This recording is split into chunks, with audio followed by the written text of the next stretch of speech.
pada kesempatan yang lalu kita telah membahas tentang al-mashu 'alal khuffain, ya, mengusap sepatu atau yang semisal dengannya.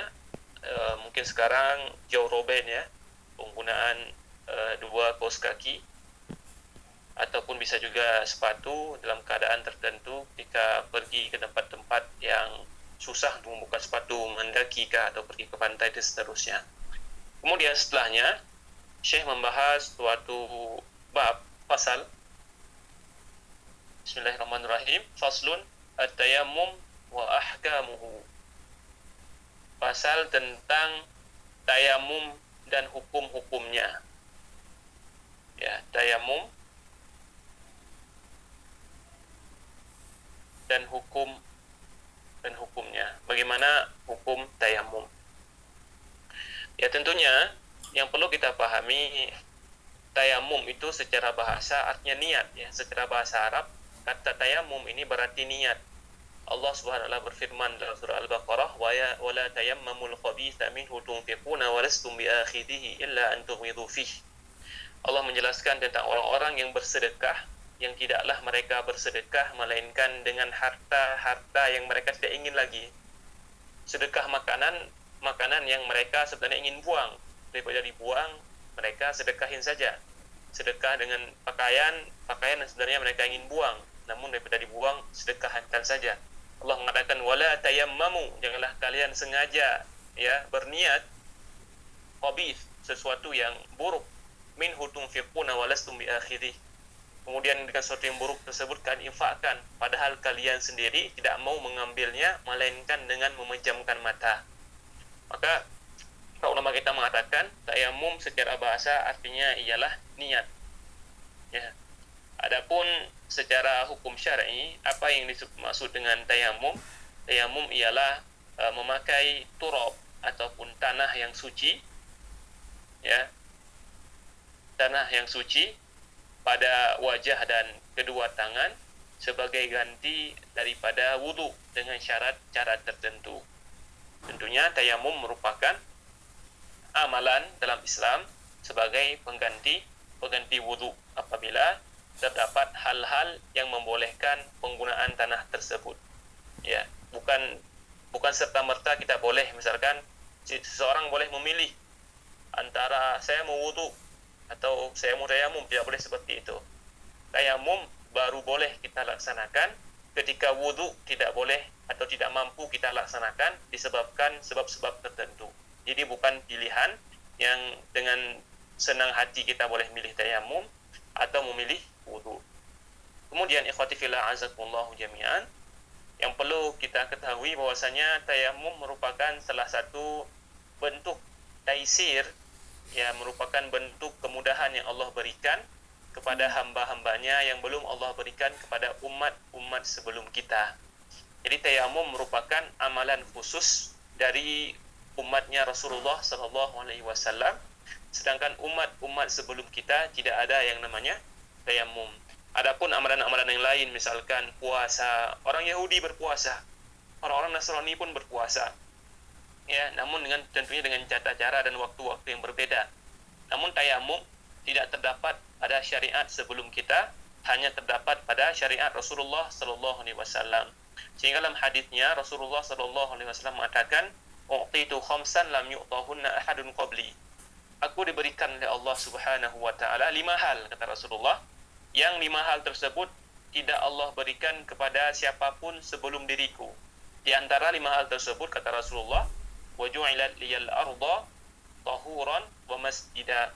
Allah menjadikan kepadaku, ya, Allah menjadikan kepada umat ini tanah itu sebagai masjid, sebagai tempat sujud, wa tahura, dan sebagai benda yang digunakan untuk bersuci.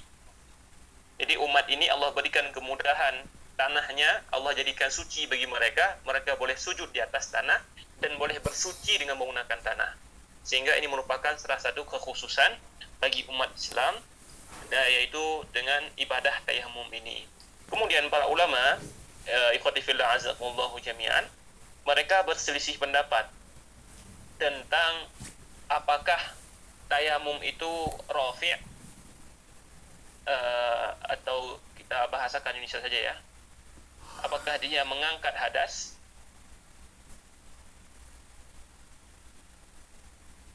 Ataukah dia mubih? Mubih membolehkan ibadah. Ya, apakah dia mengangkat hadas layaknya wudu? Kita tahu seseorang yang berwudu, dia apabila memiliki hadas kecil, maka hadas kecil terangkat. Hilang hadas kecilnya dan dia dihukumi sebagai orang-orang yang suci. Nah, apakah hukum tayamum juga demikian? Sebagian ulama mengatakan, ya, tayamum itu sama seperti wudu yang sama-sama mengangkat hadas. Namun dalam sebagian yang lain, diantaranya penulis kitab ini, ya, dan sebagian besar ulama-ulama mazhab Syafi'i, mereka memandang tayamum itu bukanlah rafi', tidak mengangkat hadas, tapi mubih lis-shalah wa ba'dil ibadat, tetapi membolehkan sebagian ibadat seperti salat dan ibadah-ibadah lainnya yang butuh kepada taharah. Artinya sejatinya hadasnya masih ada, tetapi orang tersebut sudah boleh untuk salat karena telah tayamum, tapi dia dihukumi masih berhadas. Ya.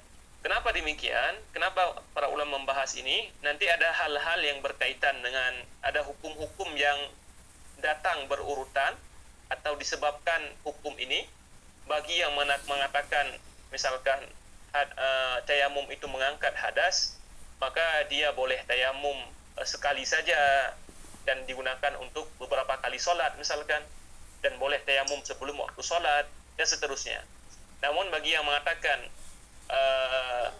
tayamum hanyalah membolehkan sholat, tidak mengangkat hadas, maka mereka nanti sebagaimana kitab ini akan mengatakan setiap sholat itu butuh tayamum baru dan tidak boleh tayamum melainkan di waktu sudah masuk waktu sholat. Ala kulli hal, ya, kita sebutkan ini sebagai pengingat saja ataupun sebagai tanbih, ya, peringatan yang mungkin nanti di sana ada saudara-saudara kita yang mungkin dia itu memahami dengan cara yang berbeda, maka cara itu telah diungkapkan oleh ulama lain. Namun pada kesempatan kali ini kita akan sebutkan apa yang disebutkan oleh penulis kitab yang bermadzhab Syafi'i, yang memandang bahwasanya tayamum ialah mubih lis-shalah, hanyalah pemboleh yang membolehkan salat dan beberapa ibadah, namun sejatinya hadasnya tidak terangkat. Jadi nanti ada hukum-hukum yang berkaitan dengan disebabkan pendapat ini.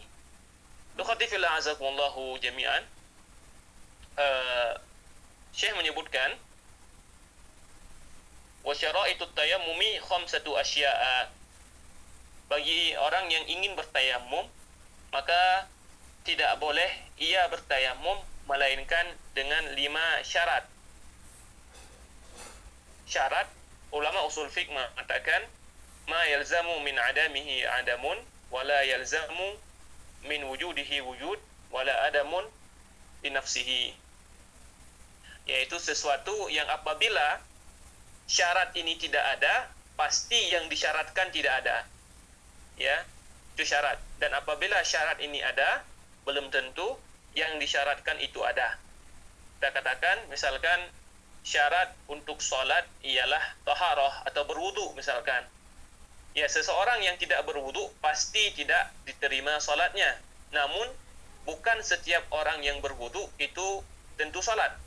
Bisa jadi dia berwudu tapi untuk baca Quran. Bisa jadi dia berwudu misalkan karena selesai melakukan hubungan badan dan seterusnya. Itu maksud dengan syarat. Maka syarat daripada tayamum, saya menyebutkan yang pertama ialah wujudul udhri bisafarin aw maradin. Adanya udzur. Ya, baik karena safar atau sakit.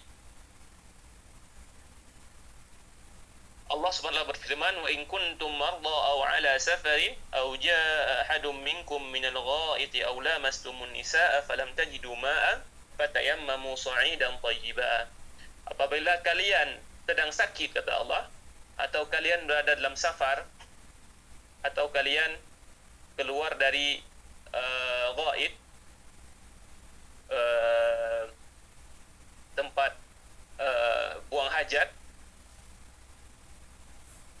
Sebentar Ifah, ada yang datang ke kamar.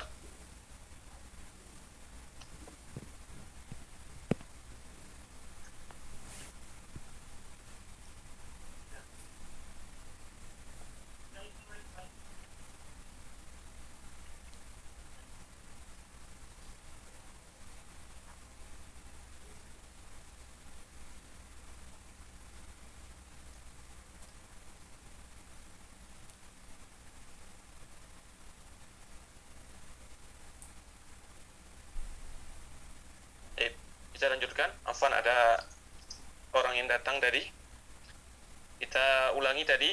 Syarat pertama ialah adanya udzur, baik disebabkan safar ataupun sakit. Allah berfirman, barang siapa di antara kalian yang sakit atau berada dalam safar perjalanan, atau dia keluar dari tempat buang hajat, kemudian dia tidak menemukan air, maka hendaknya dia menggunakan tanah yang suci, kata Allah. Ya, di sini disebutkan safar dan sakit. Safar karena pada zaman dahulu air hanya ditemukan atau kebiasaannya berada di tempat orang tinggal. Ya, apabila dimemerlukan perjalanan, air sulit didapatkan, sehingga pada perjalanan orang-orang terdahulu sering menggunakan tayamum karena air sulit ditemukan dalam perjalanan, terlebih di Jazirah Arab. Begitu pula orang-orang yang sakit yang tidak mampu menggunakan air juga diperbolehkan untuk bertayamum. Di syaratnya yang pertama adanya udzur, adanya hal yang membolehkan untuk bertayamum disebabkan sakit, ya, ataupun safar. Kemudian yang kedua, Syekh menyebutkan dukhulu waqti shalah, masuk waktu salat. Seperti yang Anda sebutkan tadi, karena sebagian besar ulama mazhab Syafi'i memandang tayamum itu sebagai mubih lis-shalah, membolehkan salat namun hadasnya masih ada, sehingga seseorang baru boleh bertayamum ketika masuk waktu salat. Misalkan kita katakan zuhur itu jam 12 siang misalkan, maka tayamum baru boleh jam 12 ke atas, jam 12:01 dan seterusnya. Adapun misalkan jam 11:59 itu belum boleh tayamum. Apabila dia bertayamum di jam 11:59, maka tayamumnya dianggap tidak sah. Ini dalam mazhab Asy-Syafi'i. Baik, kemudian yang ketiga yang menyebutkan talabul ma'. Ya, talabul ma' yaitu mencari air. Karena kita katakan tayamum merupakan ibadah yang dilakukan oleh seseorang yang ingin sholat misalkan, atau melakukan ibadah lain yang disyaratkan adanya toharoh, namun dia tidak mendapati air, sehingga ketika air tidak didapatkan, maka dia itu harus bertayamum. Maka air baru diketahui tidak ada atau adanya air setelah dia berusaha mencarinya. Maka dia perlu mencari air terlebih dahulu, baru dia katakan, oh saya tidak punya air. Ya, itu bagi orang yang bisa menggunakan air dan namun tidak punya air, ya. Misalkan orang dalam safar atau orang tinggal di mukim, di tempat tinggalnya namun ingin berwudu, tidak ada air, maka dia perlu dulu mencari air, baru boleh dia mengatakan tidak punya air sehingga dia bertayamum. Masafahnya ataupun jarak dia mencari ini kembali kepada kaidah umum, malam yuhaddiduhu syar' masafatahu, ya, fatarji' ila 'urf. Jadi segala sesuatu yang jaraknya tidak ditentukan oleh syariat, maka kembali kepada 'urf, kembali kepada kebiasaan. Seseorang kebiasaannya telah disebut, misalkan dia sudah berusaha mencari, apabila dia mencari misalkan sekitar 1 kilo misalkan, berarti 1 kilo ke arah timur, ke barat, utara dan selatan, berarti apabila dia telah melakukan pencarian sejauh itu, dianggap telah mencari. Misalkan daerah tersebut dianggap sudah mencari jika seandainya dia, karena misalkan daerahnya daerah yang padang, daerah yang sedikit rumah, daerah perkampungan, sehingga dia mungkin meminta air kepada tetangga-tetangganya atau mencari air di sungai misalkan, dan sungai terkadang tidak jauh dari pemukiman warga, jaraknya hanya sekitar 2 kilo, maka dia harus mencari sampai 2 kilo. Artinya dia harus berusaha mencari air terlebih dahulu. Kemudian yang keempat, ta'adzur isti'malihi wa i'wazuhu ba'da talabi. Ya, tidak mampu menggunakan air,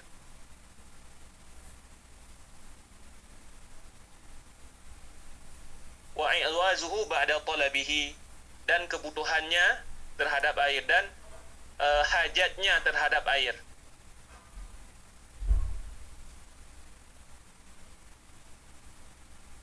Jadi kita katakan tadi, bagi orang yang mampu menggunakan air, maka kewajiban baginya adalah mencari air sampai dia dapatkan. Apabila tidak dapati, baru boleh dia bertayamum. Namun bagi orang-orang yang memang tidak mampu menggunakan air, misalkan kita sebutkan tadi orang yang sakit ya, yang uzurnya itu sakit, maka ketika dia tidak mampu menggunakan air, meskipun air ada di hadapannya, maka hukumnya sama seperti orang yang tidak punya air. Wujuduhu ka'adamihi. Adanya air sama dengan tidak adanya, karena dia tidak mampu menggunakan. Kenapa tidak mampu? Misalkan, jika menggunakan air, dia bisa meninggal misalkan, disebabkan penyakit tertentu. Ya, disebabkan misalkan dia bisa meninggal dengan jika menggunakan air, ya, ataupun dhahabu manfaati wudhihi, hilangnya manfaat dari sebagian anggota tubuhnya, misalkan ada tangannya yang terkena sakit tertentu, apabila menggunakan air, tangan tersebut akan lumpuh misalkan, maka dia boleh menggunakan bertayamum. Kemudian misalkan yang lain, air ada di dekatnya, misalkan 500 meter dari rumahnya, namun jarak antara rumah dan air tersebut adanya konflik, sedang terjadi peperangan misalkan, dan dia ingin sholat. Apabila dia keluar, dia khawatir akan tertembak, atau ada orang-orang jahat di luar, perampok dan seterusnya, maka itu termasuk hal yang menghalangi atau yang dikatakan tidak mampu menggunakan air. Atau misalkan apabila dia keluar mencari air, dia khawatir harta di rumahnya akan dicuri. Maka semua yang demikian itu termasuk tidak mampu menggunakan air dan boleh bertayamum. Atau disebutkan dan hajatnya terhadap air setelah dia menemukan air. Misalkan seseorang dalam perjalanan, dia memiliki airnya 5 liter, ya, dan dia khawatir apabila dia berwudu menggunakan air tersebut, tidak lagi tersisa air untuk minum dirinya dan orang-orang bersamanya dalam perjalanan tersebut. Maka di saat yang demikian boleh dia bertayamum. Allah ta'ala bisawab. Kemudian yang kelima disebutkan di sini, at-turabut tahir walahu ghubarun fa in khalatahu jissun aw ramlun lam yujzi. Adanya at-turab at-tahir, tanah yang suci. Tanah suci yang memiliki debu.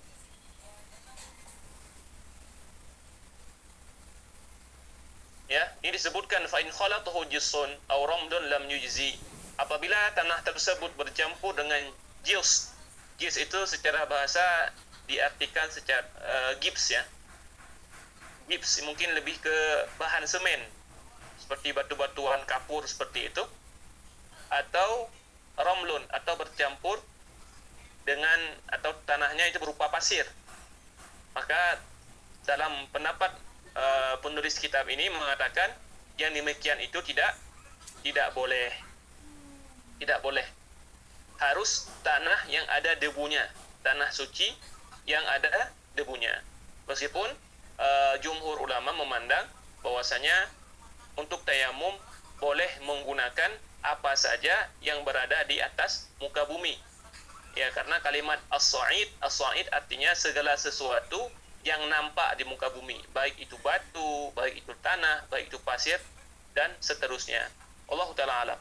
Ya, sehingga Rasulullah SAW sendiri ketika beliau bertayamum tidak pernah disebutkan bahwasanya Rasulullah SAW menggunakan tanah tertentu dan tidak menggunakan hal lain misalkan. Sedangkan Rasulullah SAW menyebutkan dalam hadisnya, fa ayyuma rajulin min ummati adraqathu shalah falyusalli fa indahu masjiduhu wa tahuruhu. Siapapun di antara umatku, kata Rasulullah, masuk waktu salat, maka hendaknya dia salat, karena bersamanya ada tempat sujudnya dan ada tempatnya untuk bersuci. Sehingga para ulama yang berpendapat lain memandang ketika seseorang itu ingin bertayamum misalkan dia berada di atas bebatuan atau di atas pasir, maka dipersilahkan dia bertayamum dengan memukul batu tersebut atau memukul pasir tersebut. Allah Ta'ala alam. Namun kita kembali katakan, pendapat dalam mazhab Syafi'i atau yang dikemukakan oleh penulis kitab ini, tanahnya harus yang memiliki debu. Allah Ta'ala alam bisawab. Berkaitan dengan 5 syarat tayamum ini ada pertanyaan? Ana Ustaz. Fadhal. Kalau misalnya perjalanan misalnya naik pesawat seperti itu kan kita nggak menemukan tanah atau batu gitu. Apa bisa benda padat kayak misalnya kursi pesawat gitu? Baik. Maka yang pertama tetap kita katakan berusaha mencari air. Misalkan di toilet pesawat. Namun apabila ada peraturan misalkan jangan menggunakan toilet untuk berwudu misalkan, jika ada kalimat seperti itu, ya maka itu tentunya larangan yang dilarangkan kita, yang peraturan tersebut ya tentunya bermanfaat bagi penumpang dan seluruh awak pesawat, maka kita dianggap tidak memiliki air saat itu. Maka jika mengatakan berdasarkan pendapat mazhab ini, itu tidak boleh, harus menggunakan debu. Namun apabila kita katakan pendapat ulama lain, maka kita boleh menggunakan apa saja selama itu benda-benda yang berada di atas muka bumi. Allah Ta'ala alam. Jadi kalau kita yakin bahwasanya yang benar ialah yang mengatakan harus menggunakan tanah saja, tanah yang memiliki debunya, maka tidak boleh. Namun apabila kita katakan boleh menggunakan benda apa saja, as-sa'id di segala benda yang nampak di muka bumi, baik itu batu, baik itu pasir maupun benda-benda lainnya, maka kita katakan boleh. Wallahu ta'ala alam bisawab. Tergantung mana yang kita pilih di atas pendapat para ulama ini, tentunya mereka punya dalil masing-masing. Allah ta'ala alam. Nah, jazakallah. Iya, ada yang lain? Apa Ustaz? Iya. Pengen nanya Ustaz, tapi ini masalah wudu bukan tayamum, boleh? Iya, tafadhol. Kalau seandainya ada orang tua nih Ustaz, orang tua ini mampu untuk berwudu, akan tetapi dengan air dingin orang tua ini nggak mampu gitu. Jadi apakah boleh dengan memanaskan air kemudian digunakan untuk berwudu untuk orang tua, apakah boleh Ustaz? Baik. Setahu Anda tidak ada larangan ya yang melarang menggunakan air hangat. Tidak ada larangan menggunakan air hangat. Jadi bahkan sebagian ulama menyebutkan dimakruhkan, sepertinya di bab air sebelumnya telah menyebutkan ya di kitab ini juga, dimakruhkan menggunakan air yang sangat dingin dan menggunakan air yang sangat panas. Kenapa? Karena air yang sangat dingin membuat orang itu tidak bisa berwudu dengan sempurna karena dia ingin cepat-cepat selesai begitu. Begitu pula air yang sangat panas juga tidak membuat orang bisa berwudu dengan sempurna karena dia tidak akan tahan dengan berwudu dengan air yang panas, tidak bisa membersihkan kotoran-kotoran yang ada karena kepanasan dan seterusnya. Sehingga memang menggunakan air itu yang cocok untuk kita. Meskipun ada hadis yang menunjukkan orang yang mampu berwudu dengan sempurna di saat-saat yang tidak dia sukai, misalkan keadaannya sangat dingin, ya cuacanya dingin, tentunya ketika kita menyentuh air itu menjadi hal yang sangat kita tidak sukai. Kita ingin hangat-hangat dan harus berwudu, ternyata itu merupakan hal yang sangat tidak kita sukai. Namun apabila kita mampu berwudu, menyempurnakan wudu di saat yang sangat dingin misalkan, atau di tangan kita ada sedikit luka yang tidak memberikan mudarat apabila kena air, tidak apa-apa kena air, cuma agak sedikit pedih saja misalkan, pedih, kurang nyaman, namun kita tetap berwudu dengan sempurna meskipun ada luka di tangan kita yang kita merasakan pedih. Rasulullah SAW itu menjanjikan orang yang seperti itu akan mendapatkan ampunan dosa. Ya Allah mengatakan au kama qala ala adullukum ala ma yahullahu bi khatayakum wa yarfa'u bihi darajatikum. Maukah kalian aku tunjukkan kepada hal yang dapat mengangkat derajat kalian di sisi Allah Subhanahu wa taala dan menghapuskan dosa-dosa kalian. Para sahabat mengatakan, "Bala ya Rasulullah." Tentu wahai Rasulullah sallallahu alaihi wasallam. Maka Rasulullah mengatakan di antaranya ialah isbaghul wudu 'alal makari, menyempurnakan wudu di saat-saat yang tidak kita senangi. Di saat yang dingin, di saat tangan kita ada sedikit luka, atau saat-saat yang lain yang membuat kita tidak senang untuk berwudu, namun kita masih menyempurnakan wudu dengan sempurna. Maka mafhum mukhalafah daripada hadis ini, apabila seseorang tidak mampu misalkan berwudu dengan air dingin, meskipun apabila dia mampu itu lebih baik karena memang keadaannya seperti itu saat itu, ya, maka dia boleh memanaskan air, menghangatkan air sehingga dia mampu berwudu dengannya. Fala haraj fi dzalik, maka tidak ada masalah pada yang demikian itu, diperbolehkan. Allah taala alam. Syukran Ustaz. Afwan. Ada yang lain?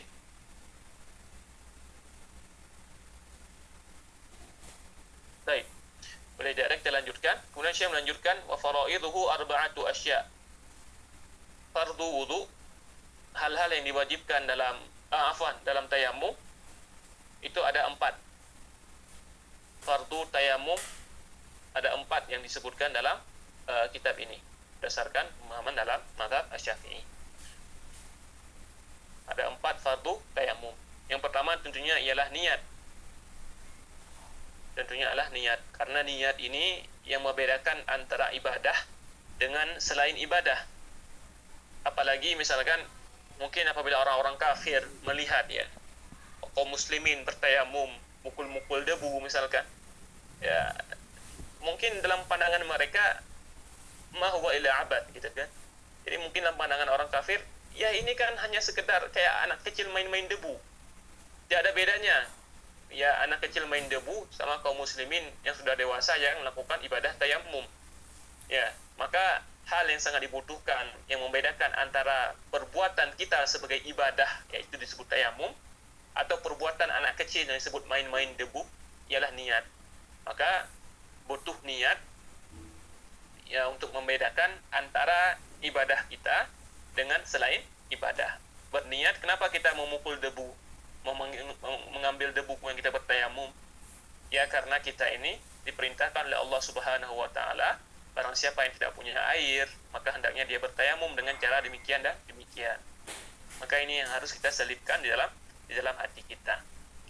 Baik, kemudian yang kedua, saya menyebutkan rukun yang kedua ataupun fardu dalam tayamum ialah mashul wajhi, mengusap wajah. Kemudian yang ketiga, mengusap kedua tangan sampai sikut. Ini dalam mazhab Syafi'i, tayamum itu sampai sikut ya. Ya dalilnya Allah SWT berfirman, famsahu biwujuhikum wa aidikum. Hendaknya kalian mengusap wajah kalian dan kedua tangan kalian. Itu dalil dalam tayamum. Sehingga mereka mengatakan tayamum itu merupakan ibadah pengganti daripada wudu. Ya, ibadah pengganti dari wudu. Sehingga pada wudu itu kita harus mencuci kedua tangan sampai sikut. Maka ketika kita menggantikannya dengan tayamum, juga tayamumnya harus dari kedua tangan sampai sikut. Allah Ta'ala alam. Namun para ulama yang lain mengatakan cukup kedua telapak tangan saja. Cukup kedua tangan saja, tidak sampai sikut. Kemudian yang keempat, tertib. Harus dengan tertib. Artinya, apabila kita bertayamum, tidak boleh kita mengusap kedua tangan terlebih dahulu, baru wajah. Itu tidak sah. Karena urutan dalam wudu, kita diperintahkan oleh Allah Subhanahu wa taala untuk mengusap wajah ataupun mencuci wajah terlebih dahulu dalam wudu ya, kemudian baru mencuci tangan sampai sikut. Maka dalam tayamum pun demikian, kita diperintahkan untuk mengusap wajah terlebih dahulu, baru mengusap kedua tangan sampai sikut dalam mazhab Asy-Syafi'i. Insyaallah sebentar lagi kita akan praktekkan ya. Kemudian adapun disebutkan sunnahnya di sini. Ini tadi fardunya, sekarang sunnah dalam tayamum. Sunnah tayamum. Maksudnya apabila tidak dikerjakan tidak mendapatkan dosa dan tayamumnya sah, namun apabila dikerjakan jauh lebih baik. Yang pertama ialah basmalah, mengucapkan bismillah. Karena kembali kepada hadis umum yang Rasulullah katakan, segala sesuatu yang penting yang tidak dimulai dengan bismillah fahuwa aqta, maka dia terputus daripada rahmat Allah Subhanahu wa taala. Kemudian yang kedua, mengutamakan, mendahulukan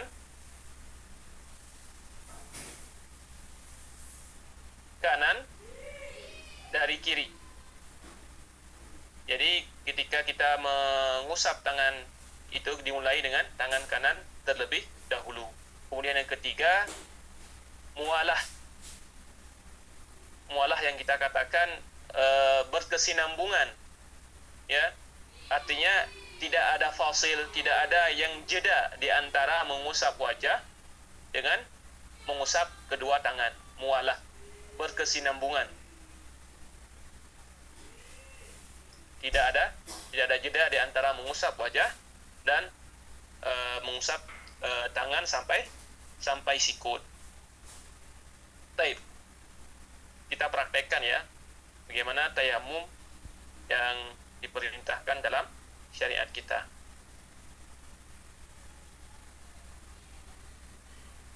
Baik, kita katakan tadi dalam mazhab Syafi'i itu tayamum dari kedua tangan sampai sikut. Ya. Dan setahu ana disebutkan dalam kitab-kitab Syafi'i dan Kanzur Raghibin, itu tayamum itu dua kali pukulan.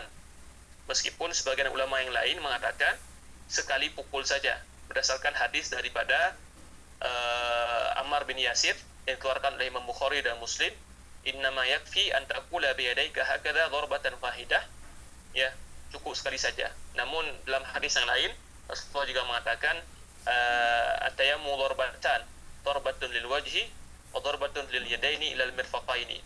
Meskipun tentunya hadisnya jauh lebih derajatnya jauh lebih lemah dibandingkan hadis yang tadi. Sehingga dalam mazhab Syafi'i, kita katakan ini praktek ya dalam mazhab Syafi'i, maka misalkan ini tanah seperti ini, kemudian kita meniupnya yang fuhufi, sehingga tidak ada bekas-bekas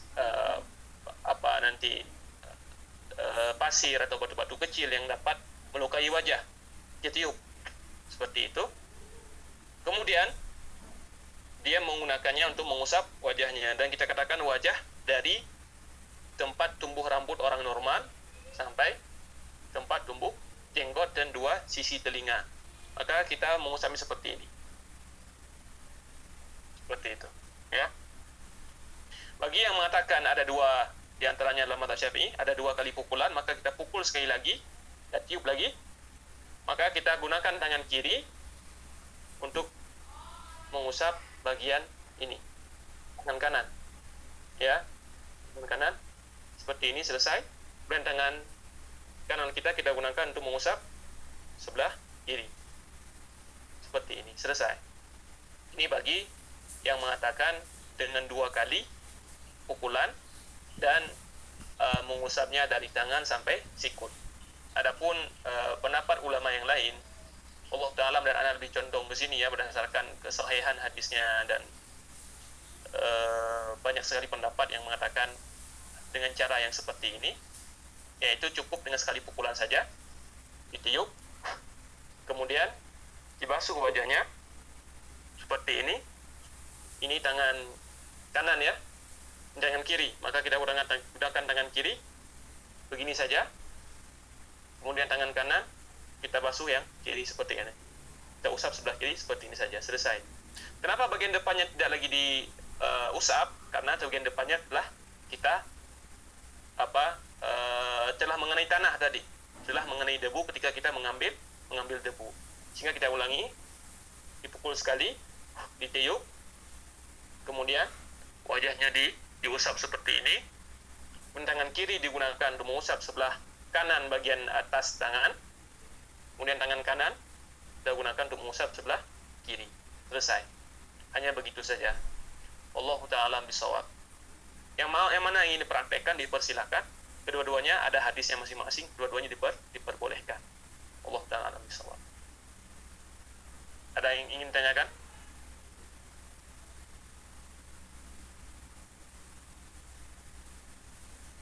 Assalamualaikum Ustaz. Waalaikumsalam warahmatullahi wabarakatuh. Maaf izin bertanya Ustaz. Iya, tafadhali. Ini kan tadi sunnah tayamum salah satunya berkesinambungan ya Ustaz. Nah, apakah dengan berbicara bisa menjadikan tayamum tidak berkesinambungan Ustaz? Baik, para ulama mazhab Syafi'iyah menyebutkan yang disebut dengan mualah di sini ialah mualah jika seandainya kita gunakan jeda tersebut pada wudu, ya, anggota wudu sebelumnya telah kering. Misalkan ketika seseorang itu berwudu, mencuci wajahnya, ya, kemudian dia berbicara dengan telepon misalkan, sampai ketika dia ingin mencuci tangan sampai sikut, ternyata wajahnya telah kering dari air, maka ini disebut tidak mualah, sehingga wudunya tidak sah pada perkara wudu. Maka kiaskan kepada mualah atau kepada hal-hal yang membuat jeda yang kiranya apabila itu wudu itu dapat mengeringkan anggota wudu kita.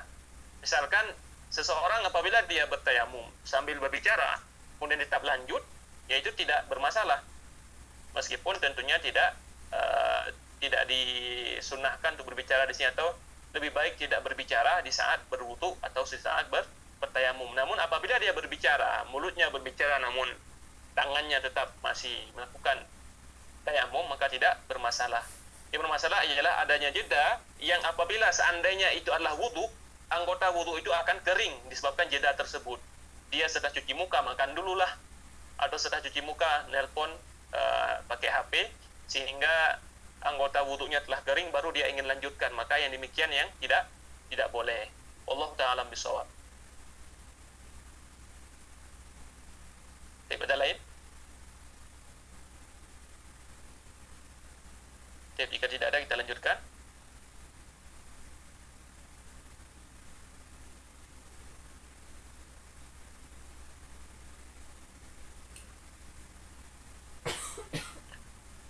Sekarang saya menyebutkan walladzi yubtilu tayammuma thalathatu asya'a. 3 hal pembatal tayamum.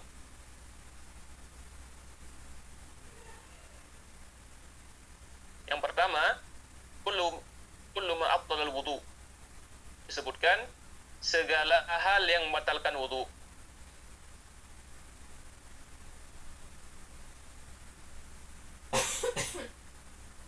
Kita katakan di antara pembatal wudu misalkan khuruju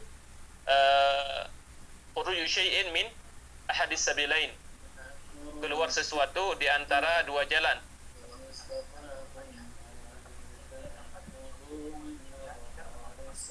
Mohon maaf, tolong mikrofonnya. Barakallahu fikum. Jadi segala hal yang membatalkan wudu itu membatalkan tayamum. Seperti kita katakan keluar sesuatu daripada dua jalan membatalkan wudu, maka juga membatalkan tayamum. Menyentuh wanita yang bukan mahram dalam mazhab Syafi'i juga membatalkan wudu. Maka apabila seseorang bertayamum kemudian dia menyentuh bukan mahramnya juga membatalkan tayamumnya. Baik. Kemudian yang kedua, ru'yatul ma'i fi ghairi waqti shalah. Melihat air. Apabila dia melihat air di luar waktu salat, misalkan dia belum mulai salat, dia setelah bertayamum, ingin salat, sebelum salat dia melihat air, maka batallah tayamumnya dan dia wajib untuk berwudu. Ya, karena tayamum merupakan ibadah pengganti daripada wudu. Maka apabila yang digantikan itu telah datang, maka penggantinya tidak lagi berfungsi. Ya, idza hadara al-ma'u batalat tayammumu. Apabila air telah hadir, maka batallah tayamum. Baik, kemudian yang ketiga, ar-riddah disebutkan di sini, murtad.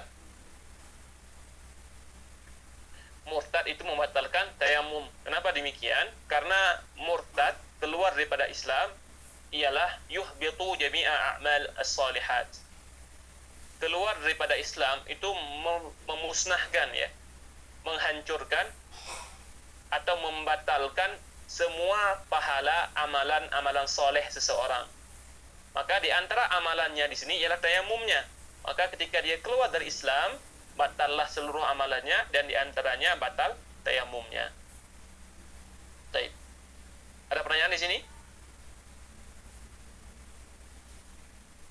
Baik, jika tidak ada, kita lanjutkan. Kemudian Syekh menyebutkan, wa sahibul jababiri yamsahu 'alaiha wa yatayammamu wa yusalli wa la i'adata 'alaihi in kana wada'aha 'ala tuhrin.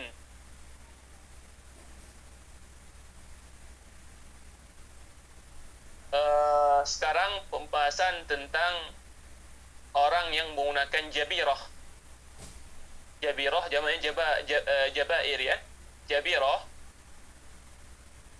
atau kita artikan secara bahasa Indonesia, segala hal yang digunakan pada anggota wudu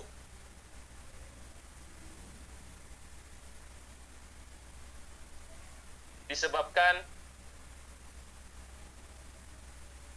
luka atau patah atau sakit lainnya. Jadi yang dimaksud dengan jabirah ini mencakup baik itu yang disebut dengan gips, misalkan dipakai di kaki, ya, atau dipakai di tangan, atau menggunakan perban, baik perban di tangan maupun di wajah, misalkan dekat mata, misalkan, dan hal-hal lainnya, plaster kah, dan seterusnya. Intinya segala hal yang digunakan untuk menutupi bagian wudhu disebabkan adanya luka ataupun patah ataupun ada sakit lainnya disebut dengan jabirah.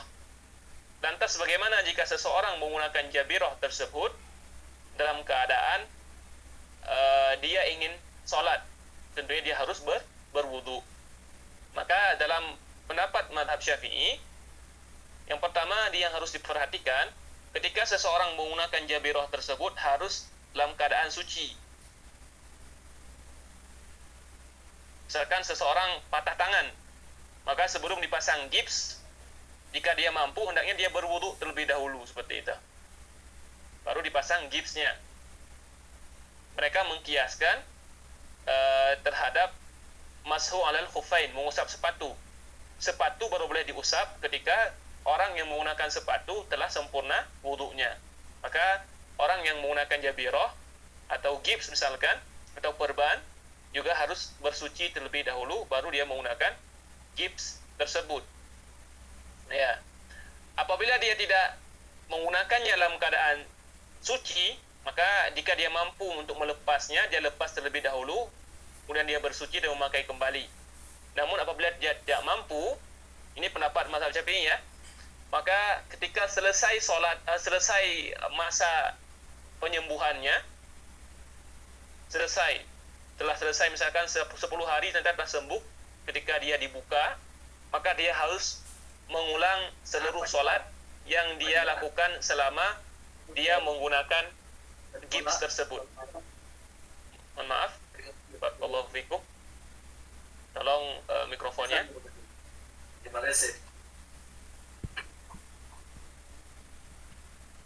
Baik. Kita ulangi. Jabirah ialah segala hal yang digunakan untuk menutupi anggota wudu disebabkan sakit, luka, patah atau sakit lainnya. Ya, maka yang perlu diperhatikan ketika seseorang menggunakan jabirah ataupun gips tadi atau perban dan seterusnya, maka hendaknya dia menggunakannya dalam keadaan dia telah suci, telah berwudu terlebih dahulu, baru dipasangkan gips misalkan. Jika dia menggunakannya dalam keadaan tidak suci, maka jika mampu untuk dibuka, maka dibuka. Kemudian dia bersuci terlebih dahulu, kemudian baru dipasang kembali. Apabila dia menggunakannya dalam keadaan tidak suci dan tidak mampu untuk dibuka kembali, maka dia diperbolehkan solat dengannya. Namun apabila telah sembuh, telah selesai, maka dia wajib mengqadha semua solat yang dia lakukan dalam keadaan tidak suci tersebut. Ini menurut mazhab Syafi'i. Ya. Maka caranya bagaimana? Misalkan ada seseorang itu di tangannya memakai gips misalkan. Ya, ini telapak tangan, ini bagian sikut sampai pergelangan ya.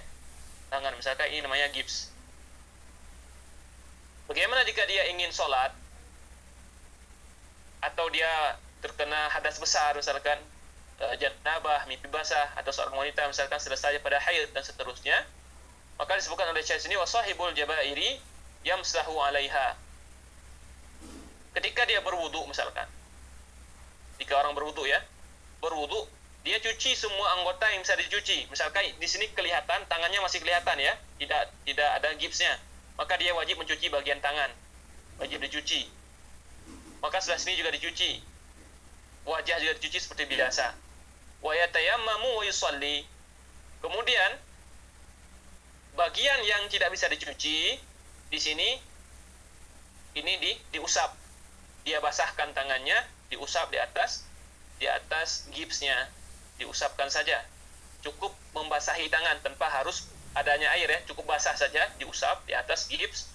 Kemudian setelahnya, baik itu setelah dia mengusap bagian yang tidak dicuci, bertayamum, atau jika tidak setelahnya langsung, dia boleh bertayamum setelah selesai wudunya. Diulangi. Orang yang memakai gips misalkan di tangan, bagian tangannya masih terlihat, ini telapak tangan misalnya ya. Maka ketika dia ingin sholat, hadas kecil sekarang, maka dia berwudu seperti biasa, bagian yang masih boleh dicuci maka wajib dicuci. Nah, ketika sampai di bagian yang tidak bisa dicuci karena memakai gips, maka dia cukup mengusap di atasnya saja. Cukup mengusap di atasnya saja, kemudian dia langsung bertayamum, pilihannya, atau dia menyelesaikan sampai selesai mencuci kedua kakinya, baru dia bertayamum. Jadi pilihannya ada dua, bertayamum langsung setelah mengusap bagian yang tidak bisa dicuci tadi, atau bertayamum setelah selesai wudunya. Ini kalau seandainya wudu. Jika seandainya mandi, maka dia mencuci semua anggota tubuhnya yang bisa dicuci. Misalkan tangannya diangkat, sisanya disiram dengan air. Ya. Kemudian bagian yang tidak bisa dicuci, dia usap dengan tangannya yang basah, dia usap saja. Setelahnya dia bertayamum, kemudian dia sholat seperti itu. Wallahu ta'ala alam bisawab. Bisa dipahami? Bisa insyaallah Ustaz. Baik, ada pertanyaan berkaitan dengan ini?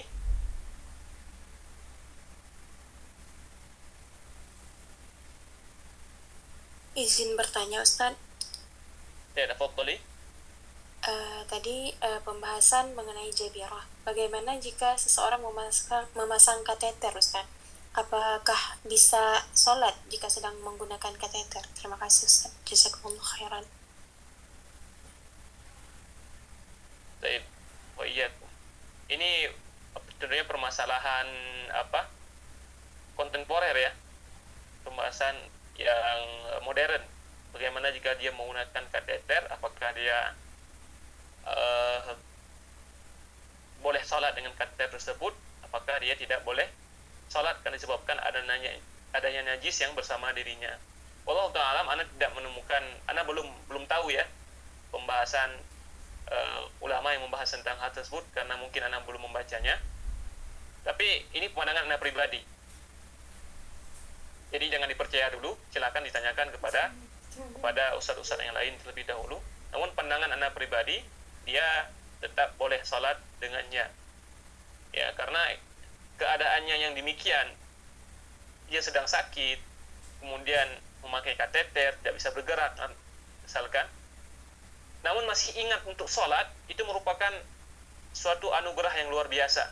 Banyak sekali di antara kaum muslimin yang keadaan sehat pun tidak ingat sholat.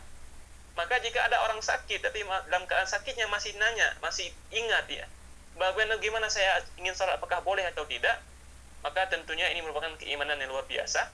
Maka anak katakan silakan dia sholat. Bagaimana dengan najis ataupun kateter yang bersama dirinya, ya, fattaqullaha masata'tum. Hadis Rasulullah SAW mengatakan, bertakwalah kepada Allah semampu kita, karena dia tidak mampu memisahkan kateternya dalam keadaan darurat, ya, keadaan dia sakit, dia bisa bergerak, insya Allah tidak mengapa. Namun anak kembali katakan, silakan ditanyakan kepada ustaz-ustaz yang lain, mungkin ada jawabannya yang berbeda. Allah Ta'ala bisawab. Jelas ya? Jelas, jazakumullah. Ada lain? Ya, silakan. Tadi kan di salah satu cara berwudu di bagian yang ada bagian yang tidak tertutup dengan jabirah, itu kan salah satu caranya ada yang setelah berwudu terus langsung tayamum, habis itu melanjutkan wudu lagi. Itu salah satu dari dua caranya. Nah, itu setelah kita membasuh misalnya tangan gitu ya, ada bagian yang tidak tertutup jabirah. Setelah kita wudhu itu, apakah kita harus mengelap tangan kita supaya kering, kemudian kita mengambil debu, atau sambil basah-basah itu kita ambil wudhu gitu. Baik.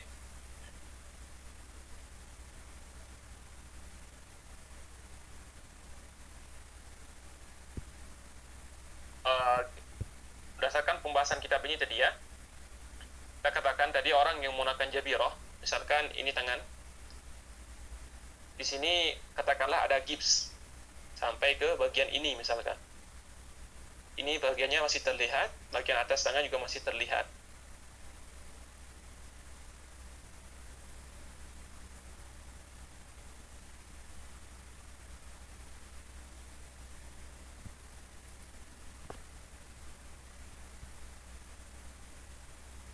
Yang di atas jabirah atau gips ini cukup dia basahkan tangannya, basahi tangannya, kemudian diusap saja seperti ini, seperti itu. Kemudian dia bertayamum untuk bagian yang tidak dicuci ini. Dalam pendapat mazhab Syafi'i tentunya boleh dia bertayamum langsung ataupun nanti setelah selesai wudunya secara sempurna. Ya, kita katakan apakah dia boleh mengelapnya? Mengelap air wudhu tidak masalah, ya. Namun yang jadi masalah di sini jika seandainya dia mengelap anggota wudhunya dalam keadaan dia belum selesai wudhunya. Sedangkan kita katakan di antara hal yang harus diperhatikan dalam berwudhu adalah mualah. Tidak boleh kering anggota wudhu baru dilanjutkan anggota wudhu yang lain. Maka mungkin yang lebih aslam, yang lebih selamat, silakan selesaikan wudhu terlebih dahulu, kemudian dia mengelap anggota yang dibutuhkan untuk bertayamum, itu tangan dan wajah saja. Karena tayamum tidak ada ya. Perlu diingat, tayamum tidak ada membasuh mengusap kaki dengan debu, mengusapkan debu di kaki ataupun mengusapkan debu di kepala, tidak ada. Tayamum bagaimanapun caranya tetap di wajah dan kedua tangan saja.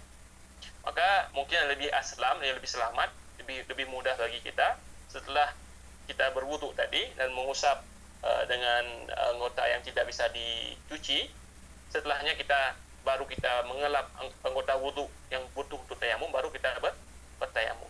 Allah Ta'ala alam. Ya, Allah Ta'ala bisawab. Dan ingat, tayamum itu bukan hanya untuk hadas asghar, bukan hanya untuk hadas kecil. Jadi jika kita tidak punya air, ini kembali kepada pembahasan tayamum. Apabila kita tidak punya air, maka tayamum digunakan untuk berwudu, untuk sebagai ganti wudu atau sebagai ganti mandi besar. Seseorang yang berjanabah, wanita selesai pada haidnya misalkan, ketika dia ingin mandi besar, ternyata tidak ada air, maka dia bertayamum, dan tayamum sama muka dan kedua tangan. Tidak tayamum seperti seperti misalkan kucing yang mandi debu seperti itu, bolak-balik di debu, maka tidak demikian. Kenapa Anda jelaskan demikian? Karena mungkin ada yang memahami seperti itu. Sebagaimana wudu, gantinya tayamum dengan membasuh anggota wudhu juga, yang mengusap anggota wudhu dengan debu. Berarti kalau mandi, berarti anggota tubuh kita yang digunakan untuk mandi itu seluruh tubuh juga harus bolak-balik di pasir seperti itu, atau bolak-balik di debu. Itu yang dipahami oleh Ammar bin Yasir, sahabat Nabi radhiyallahu taala anhu wa ardhah.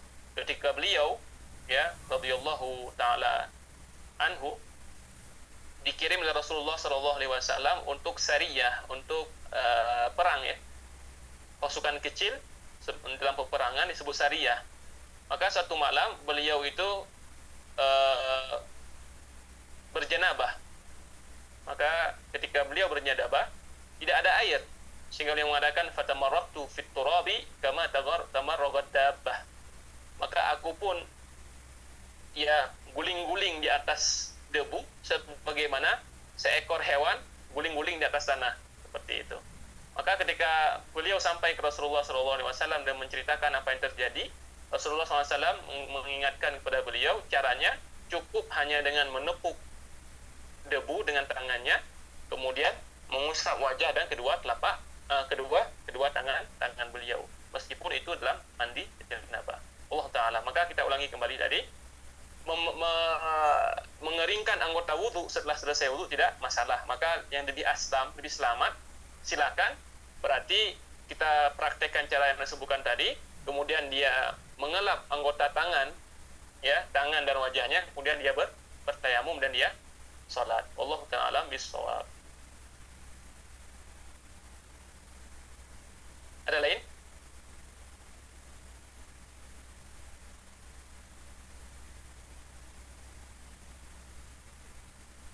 Jika tidak, kita lanjutkan.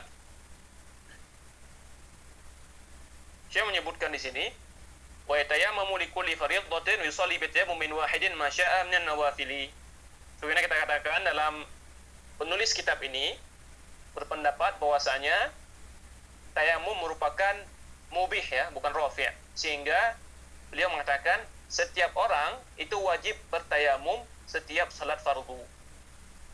Ya, setiap salat fardu. Artinya, jika dia ingin salat zuhur, maka dia harus tayamum. Belum berhadas, ya, tidak kentut misalkan, sampai waktu asar. Apakah boleh dia langsung salat tanpa tayamum lagi? Jawabannya tidak boleh. Dia harus tayamum lagi. Setiap salat wajib harus tayamum. Ya. Namun apabila salat sunnah, dia boleh salat sunnah sebanyak apapun dengan satu tayamum selama dia tidak berhadas. Jadi dibedakan. Jika salat wajib setiap salat tayamum, ya. Masuk waktu zuhur tayamum. Masuk waktu asar tayamum lagi meskipun tidak berhadas. Salat wajib tayamum. Apapun dengan satu kali tayamum. Allah Ta'ala bis-shawab. Jelas ya? Insyaallah jelas Ustaz.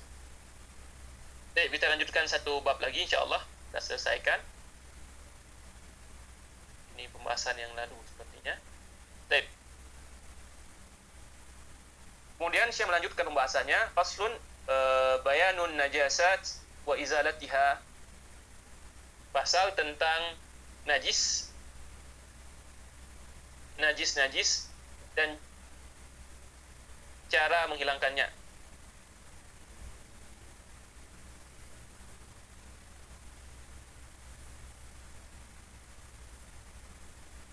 Ya, pembahasan tentang najis dan cara menghilangkannya. Yang pertama, yang harus kita pahami, apa itu najis? Najis itu ialah ainun mustaqdarah syar'an, yaitu sesuatu yang buruk ya dalam pandangan syariat, sesuatu yang jelek dalam pandangan syariat, itu disebut najis. Sehingga yang menjadi patokan ialah syariat, bukan pandangan setiap mukallaf, bukan pandangan setiap kita. Karena jika dalam pandangan setiap kita itu hal yang buruk atau jelek, hal yang menjijikkan, itu beda-beda. Misalkan kita orang yang bersih, tentunya akan memandang air liur misalkan, itu sesuatu yang menjijikan, ya, sesuatu yang jorok, maka mungkin kita katakan itu najis. Namun ada orang lain yang mungkin kebersihannya tidak sampai begitu bersih, dia menganggap air liur misalkan di pakaian itu hal yang biasa. Maka kita kembali katakan, yang disebut najis atau tidak najis itu patokannya syariat, bukan patokan setiap pandangan kita masing-masing. Sehingga apa yang dipandang oleh syariat itu najis, maka dihukumi najis meskipun kita menganggapnya tidak jorok. Dan apa yang dihukumi oleh syariat itu tidak najis, maka hukumnya tidak najis meskipun kita memandangnya jorok. Ya, jadi patokannya adalah syariat. Jadi apa yang dianggap oleh syariat itu bernajis, maka kita hukumi dengan najis, dan apa yang dianggap oleh syariat itu tidak najis, maka kita hukumi dengan dia itu tidak bernajis atau suci. Ya. Yang perlu diingat berikutnya ialah najis itu lawannya suci. Kemudian halal itu lawannya haram. Jadi tidak ada hubungan misalkan suci dengan halal. Artinya bukan setiap suci itu pasti halal, bukan. Begitu pula misalkan namun setiap yang najis itu pasti haram. Yang perlu diingat secara kaidah kita katakan tadi, najis itu lawannya suci, namun halal lawannya haram. Kenapa demikian? Karena banyak di antara kita ketika kita sebutkan misalkan kucing itu hukumnya suci, nanti akan disebutkan di bawahnya misalkan semua hewan itu suci. Lah Ustaz, semua hewan suci berarti boleh dong kita makan harimau. Kita katakan suci, artinya tidak bernajis, bukan halal. Ya, bedakan antara suci dengan halal.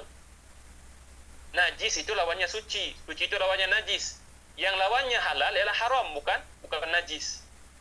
Jadi ketika kita sebutkan misalkan kucing itu adalah suci, bukan berarti kucing halal dimakan, artinya dia boleh disentuh. Ya, keberadaannya tidak mendatangkan najis. Bukan berarti suci kucing itu menjadi halal. Banyak di antara kita yang belum bisa membedakan antara dua hal tersebut. Ikhwati fillah azakumullahu jami'an. Sebelum kita masuk ke pembahasan, mungkin kita akan membuat rangkuman yang perlu kita pahami. Yang pertama, najis itu dibagi 3 ya. Disebut mughaladhah atau kita tulis di mana ya? Di sini ya.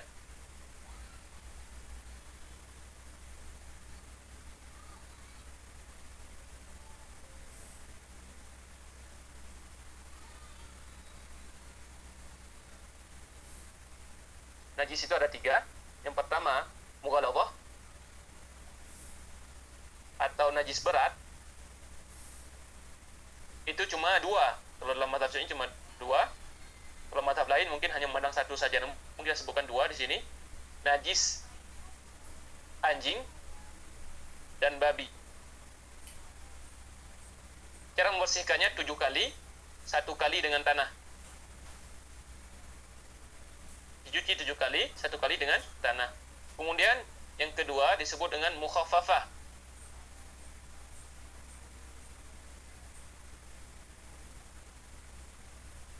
Atau ringan. Ini cuma 1. Ya, kencing bayi laki-laki di bawah 2 tahun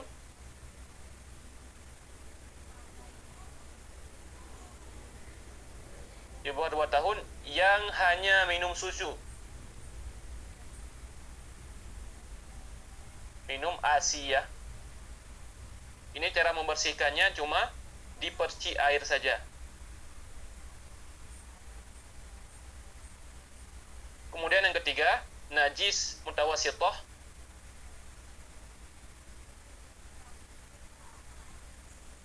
atau najis sedang. Najis apa itu? Semua najis ya. Semua najis selain poin 1 dan 2. Jadi semua najis yang tersisa selain kita katakan najis anjing dan babi, selain najis anak kecil, kencing anak kecil, anak laki-laki yang masih belum minum, belum makan sesuatu, melainkan air asli daripada ibunya, dan di bawah umur 2 tahun. Selain daripada 3 hal tersebut, semuanya itu adalah najis sedang, najis mutawasithah. Cara membersihkannya, dicuci sampai bersih, ya, sampai bersih. Bersihnya tandanya hilang rasa, warna, dan baunya. Itu secara umum. Maka cara mudah untuk mengingat, ingatlah 2 poin pertama saja. Ingatlah najis yang paling berat itu anjing dan babi, dibersihkannya dengan 7 kali, 1 kalinya dicampur dengan tanah. Kemudian najis yang paling ringan, ingat saja air kencing anak laki-laki yang belum makan apa-apa selain ASI daripada ibunya dan umurnya di bawah 2 tahun. Cara dibersihkan cukup dibersihkan air saja. Sisanya ialah najis yang mutawassithah, najis yang sedang, yang cara membersihkannya dengan menghilangkan ainun najasah, menghilangkan benda najisnya, dan tanda hilangnya ialah hilang rasa, warna maupun baunya. Ya, Allah Ta'ala alam bisawab. Itu secara umum. Ya, kemudian kita masuk pembahasan, dan pembahasan ini tentunya tidak terlepas daripada 3 jenis najis yang telah disebutkan tadi. Baik. Ada pertanyaan sebelumnya?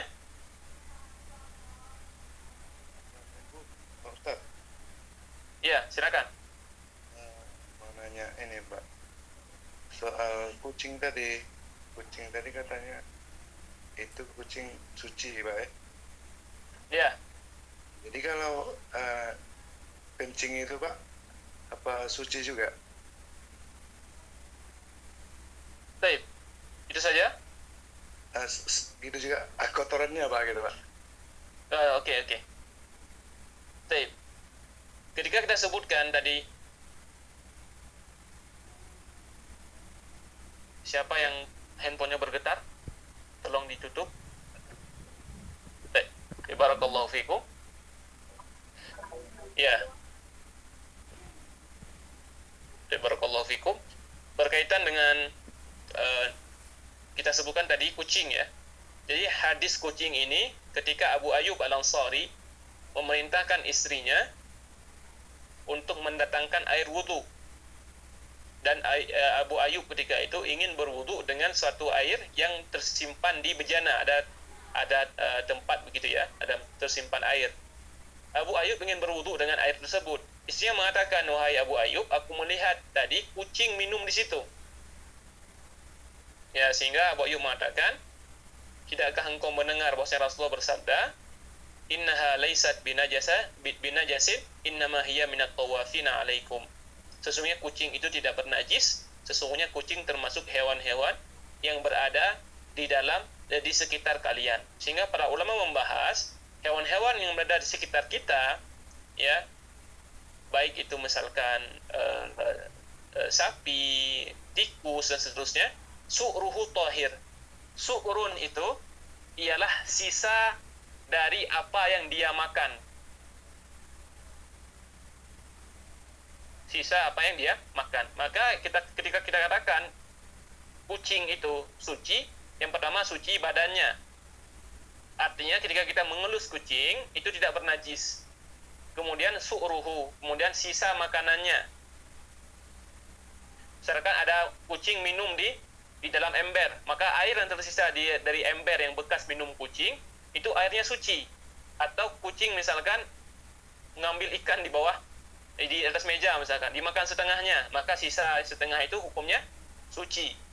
Begitu pula ini kita tidak membahas masalah jijik atau tidak ya. Misalkan tikus makan ikan di dapur misalkan, ada sisa, maka itu sisanya suci. Kita tidak katakan masalah jijik saya atau tidak jijik, itu terserah. Mungkin kita masalah hukum. Namun kotorannya, air seninya, kencingnya itu tetap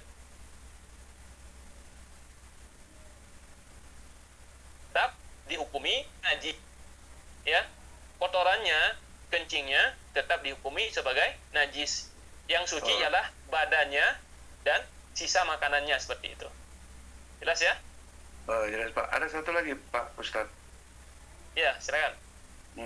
Tentang jumlah air yang bisa dikatakan untuk berwudu gitu, misalnya di dalam ember gitu Pak,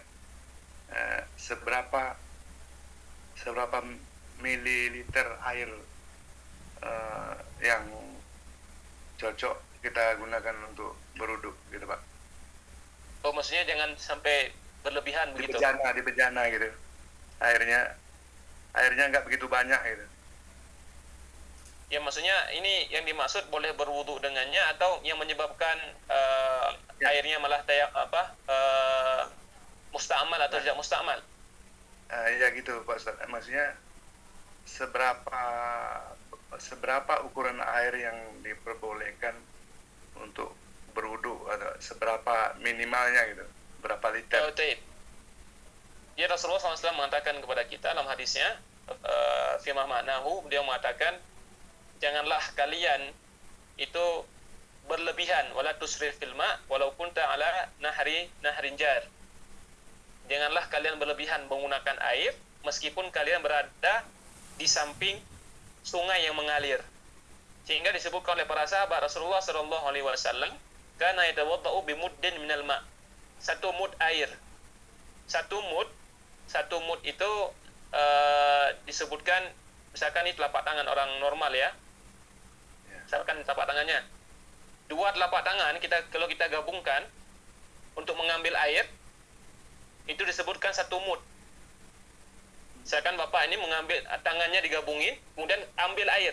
Air yang terdapat di cekungan kedua tangan kita disebut satu mud. Jadi Rasulullah SAW berwudu dengan kadar air dan demikian. Mungkin katakanlah seperti sebesar satu botol aqua gelas seperti itu. Oh, Ya, itu aqua udah bisa, yang Pak? ya, itu sudah bisa berwudu demikian. Rasulullah berwudu demikian. Wa kana yartasilu ya bisa'in minal ma'. Dan Rasulullah SAW itu kalau mandi wajib, mungkin ini agak mengejutkan bagi kita, beliau mandi wajib dengan satu so' air. Satu so' itu 4 kali yang tadi. Ya. Jadi Rasulullah mandi dengan 4 kali cekungan air yang diambil dengan tangannya. Itu mandi besar Rasulullah seperti itu. Saking Islam ini mengajarkan supaya tidak buang-buang air, karena air memang sumber kehidupan kita. Ya, tentunya namun meskipun kita tidak bisa sampai seperti Rasulullah kayak berwudu dengan sedikit sekali atau mandi dengan sedikit sekali, namun setidaknya jangan sampai memang sengaja membuka keran tanpa menggunakan airnya, atau sengaja untuk buang-buang air dengan cukup banyak seperti itu. Allah taala bisawab. Ya, cukup Ustaz. Terima kasih. Ya. Bagaimana kita lanjutkan atau kita cukupkan? يبدو أن الوقت قد طال عندنا يا أستاذ. Baik, anak kira mungkin tadi sudah masih membahas sedikit ya tentang bab najis, namun ternyata baru mukadimahnya saja. Baik, insyaallah kita bahas di kesempatan yang akan datang. Namun kita ingat tadi di mukadimah kita katakan sebelum masuk pembahasan, supaya mudah bagi kita untuk mengingat tentang najis, ingatlah najis itu dibagi 3. Ingat saja yang paling besarnya, yang paling beratnya, najis anjing dan babi, yang dicuci 7 kali sekalinya dengan tanah. Kemudian yang paling ringannya itu najisnya anak kecil, kencing anak kecil, laki-laki yang belum makan apa-apa selain air ASI dari ibunya dan berumur di bawah 2 tahun, cukup dipercikkan air saja. Dan yang ketiga, selain najis yang kita sebutkan tadi, semuanya najis yang ringan, yang sedang, yang mutawasithah. Yang cara membersihkannya yaitu dicuci sampai bersih, dan tanda bersihnya ialah hilang rasa, warna maupun baunya. Allah ta'ala bisawab. Mungkin jika ada pertanyaan, bagaimana Syekh? Berikan kesempatan atau ditanyakan secara nanti saja di chat langsung kepada adminnya. Ya, boleh ke chat Ustaz ya, karena kemarin juga ada 2 pertanyaan Ustaz yang belum terjawab Ustaz. Allah musta'an, anda lupa. Barakallahu fiikum. Insyaallah akan jawab. Nah, teman-teman semuanya, alhamdulillah tak terasa sudah 1 jam lebih ya kita belajar pada malam hari ini, dan mudah-mudahan ilmu yang disampaikan oleh Fadlatul Ustaz Sobri bermanfaat bagi kita semua dan dapat kita praktekkan dalam keseharian kita. Dan juga bagi teman-teman yang ada pertanyaan nih, teman-teman yang ada pertanyaan, silahkan untuk menjapri admin, dan insyaallah kita akan langsung dijawab oleh Fadil Ustaz di dalam grup biidznillah taala. Dan dengan itu kami mohon maaf atas segala kekurangan, dan insyaallah kelas ini direkam dan akan kami share di YouTube, jadi teman-teman bisa sambil merajaah sampai menunggu pertemuan berikutnya. Oke, jangan lupa tag akun Nasai Islami Academy agar dakwah kita semakin tersiarkan. Terima kasih banyak teman-teman semua. Syukran, jazakumullah khair. Wa nashkur Fadlatul Ustaz ala hadha syarh wa barakallahu fiik. Assalamualaikum warahmatullahi wabarakatuh. Waalaikumsalam warahmatullahi wabarakatuh.